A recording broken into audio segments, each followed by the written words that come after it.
व तमाम आए हुए सहपाठीगण और जहां तक हमारी आवाज जा रही है, आप सभी को मैं अपनी ओर से क्रांतिकारी अभिनंदन करता हूं।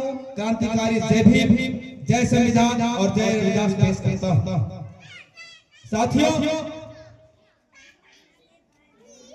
आज जिस महान संत के बारे में हम लोग चर्चा कर रहे हैं वो एक विद्रोही आंदोलन के जनक रहे हैं।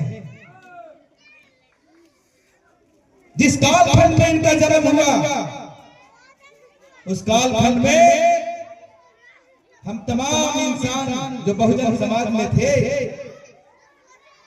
उसको तमाम मानवीय अधिकार से वंचित रखा गया था। जैसे कि किसी तालाब में गधा पानी पी सकता था, कुत्ता पानी पी सकता था, लेकिन हमारे पूर्वज उस तालाब का पानी नहीं पी सकते। तो तमाम मानवीय अधिकार, चाहे वो शिक्षण का अधिकार हो, पहनने का अधिकार हो, घर बनाने का अधिकार हो, तो तमाम अधिकार से वंचित रखा गया था। छुआछूत इतना चरम सीमा पर थी कि उसका स्वरूप, उसका उदाहरण देखिएगा तो आज भी निहित है। जैसे आपको पता होगा कि हमारा आपका इतिहास कितना स्वर्णिम है। हमारा आपका इतिहास इतना स्वर्णिम है कि पूरी दुनिया में अगर नर्सिंग होम देने का काम किया तो हमारा आपका समाज, जब बच्चा पैदा होता था तो किसके घर में होता था? और हम ही लोग चाची दादी डगरी के काम करती थी, और पूरा विपरीत स्थिति में लोग बुलाते थे कि ये चाची, ये मामा, बड़ा जुलूम होल है, हमार मंझली पुतोहिया जरा चालू लेके जाता था, नहीं लेके जाता था। हमारे यहाँ कि महिलाएं इस तरीके का नर्सिंग होम का उनको नॉलेज था कि बच्चा को उल्टा, बच्चा को सीधा करके बेगम ऑपरेशन की डिलीवरी करा देते। आज भी कराते हैं कई जगहों पर, यहाँ भी होगी है कि नहीं है? लेकिन छुआछूत इतना चरम पर था कि जैसे ही बच्चा निषेध किया जाता था तो उस महिला को उसके बदले सम्मान मिलना चाहिए था, उसके बदले उनको पुरस्कार मिलना चाहिए था। लेकिन इस मनुवादी व्यवस्था में छुआछूत इतना चरम पे था कि उसको तुरंत बोला जाता है, बुढ़िया जरा दूरे दूरे रहा न सब इधर एक भाट कहता है, छुआता है नहीं छुआता। ये जो स्वरूप था छुआछूत के, उसके खिलाफ का जो विद्रोह आंदोलन उन्होंने चलाया, उसका नेतृत्व किए। इसीलिए हम संत शिरोमणि रविदास जी को 600 साल के बाद हम लोग याद कर रहे हैं, चर्चा कर रहे हैं। हम लोग ये संकल्प ले रहे हैं कि उनके विचार को आगे बढ़ा करके और एक सफल समाज का निर्माण करें। ऐसा संकल्प जगह जगह पे लिया जाए। सोचिए, संत शिरोमणि रविदास जी को आज से 600 साल पहले उनको पता चल गया था। उन्होंने क्या बोला कि बाभन मत पूजिए जो होवे गुणहीन, पूजिए चरण चंडाल के जो होवे ज्ञान प्रवीण। क्यों बोले? इसलिए जिस धर्म में जाने अनजाने में हम लोग पले हैं, बढ़े हैं, शोषण हुआ है, जुर्म हुआ है, अत्याचार हुआ, उसके बावजूद भी उसको धो रहे हैं। उस धर्म की किताब में रामचरितमानस में लिखा है कि पूजिए विज्ञान गुणहीना और शूद्र में पूजिए ज्ञान गुण प्रवीणा। मसलन कि अगर ब्राह्मण अत्याचारी हो, बलात्कारी हो, चोर हो, डकैत हो, व्यभिचारी हो, फिर भी धर्म के किताब में आदेश है कि अगर जन्म से ब्राह्मण है तो पूजनीय है। और आज तक हम लोग पूज रहे हैं, पूज रहे कि नहीं पूज रहे, जाने अनजाने में ही सही पूज रहे हैं। तो उस जमाने में संत सरमन रैदास जी को समझ में आ गया था ये चीज, लेकिन आज हमारे लोग समझ पा रहे हैं। हमारे बच्चे inter, matric, graduation, PG, PhD कर लिए, लेकिन क्या इस लायक है कि आपके घर के किसी भी सांस्कृतिक कार्यक्रम को संपन्न करा दे और इसको लोग स्वीकार कर ले? है यहाँ पर अगर कोई बच्चा पीएचडी किया हुआ हो और आपके घर में आपका भाई का शादी करवाने की बात हो और करवाना भी जानता हो, जिसके द्वारा करवाते आ रहे उससे बेहतर करा सकता हो, लेकिन जिस धर्म में, जिस धर्म के हिसाब से हम लोग चल रहे हैं उसमें यह आदेश ही नहीं है कि आप अपना भी पढ़े लिखे हो लेकिन आप पूजनीय नहीं हो सकते, आप पूजा नहीं करा सकते। इसीलिए ये अवरोध है। इसलिए हमारे बच्चे जितना भी विद्वान हो जाए लेकिन वो पूजा पाठ, किसी तरह का कर्मकांड, सांस्कृतिक कार्यक्रम नहीं करते। ये धर्म आपको बाधित करता है, किताब आपको बाधित करता है, जिसको हम लोगों ने देखा नहीं।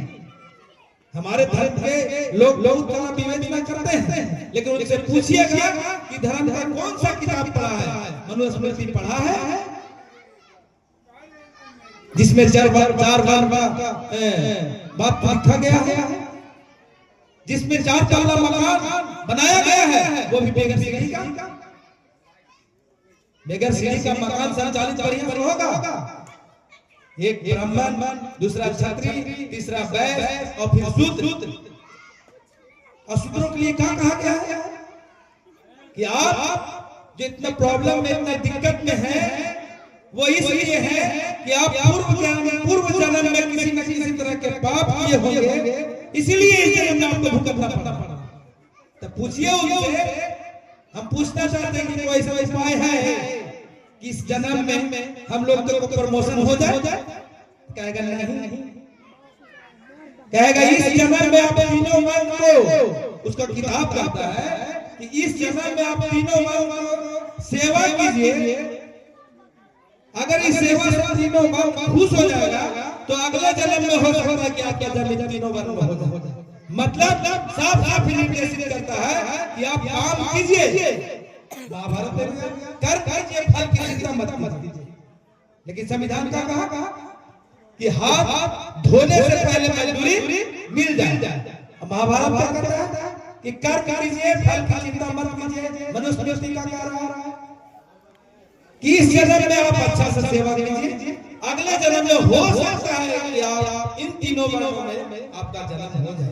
मतलब इस जन्म में आपको कोई अधिकार नहीं है कि आप इन तीनों वर्गों में से कहीं पर भी आपका जगह मिल जाए। तो इन चीजों के खिलाफ जब संत सरमन रैदास जी को एहसास हुआ, समझ में आया, तो उसी समय से विद्रोही आंदोलन शुरू किया। उन्होंने बोला कि ऐसा चाहूं राज में जहां सबन को मिले और छोट बड़ सब बसे रहे रैदास का सन। बोले कि नहीं बोले?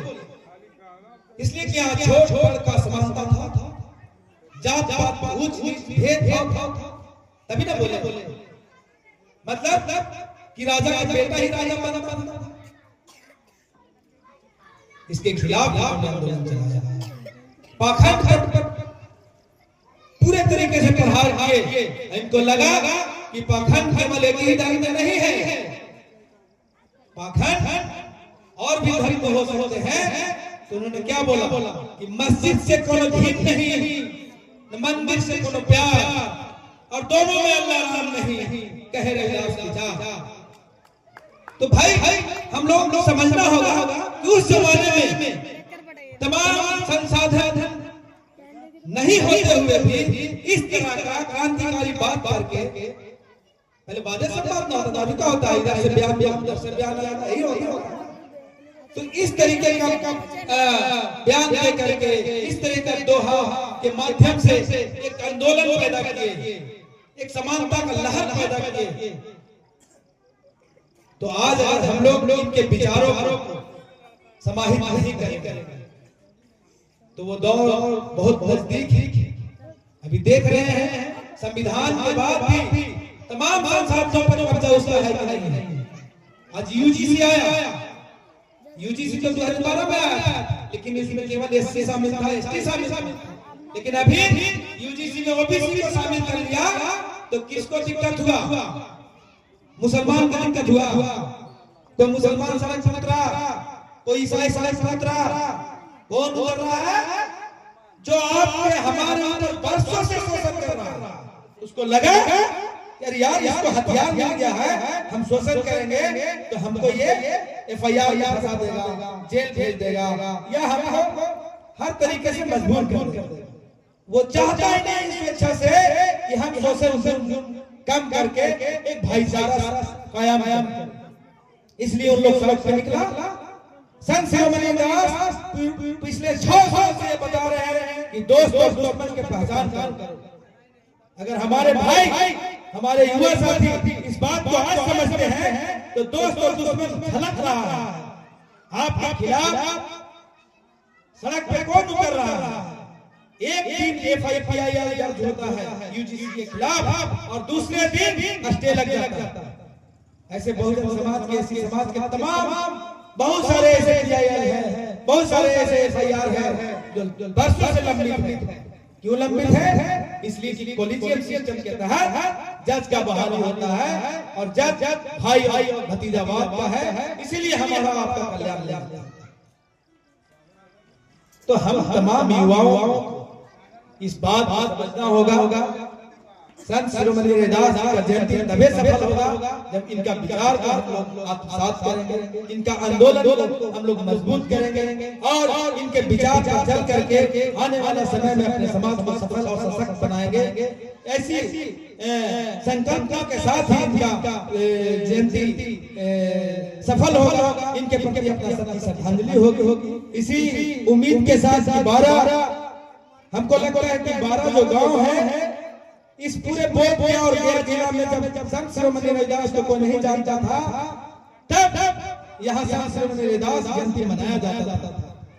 तो 12 इस पूरे एरिया को एक टीचिंग दे सकता है, एक नेतृत्व दे सकता है। लेकिन 12 को केवल 12 भर में सीमित रखने से नहीं होगा। 12 से निकल करके Sekbara जाना होगा, 12 से निकल करके चेर किए जाना होगा कि हम 90 से जागे हुए हैं।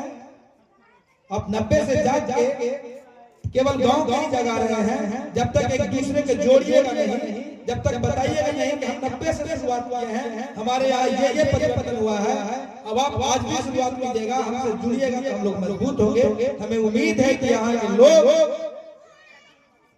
तमाम महापुरुषों के बारे में जानते हैं और अच्छे तरीके से बता सकते हैं। आप लोग आने वाले समय में आसपास के गांव को जोड़ करके इस 12 के नेतृत्व में एक अच्छा माहौल बना करके इनके आंदोलन को मजबूत करेंगे। ऐसी उम्मीद के साथ हम अपनी वाणी को विराम देते हैं। एक नारा के साथ अगर आप लोग भी चाहें तो कि जय जय जय जय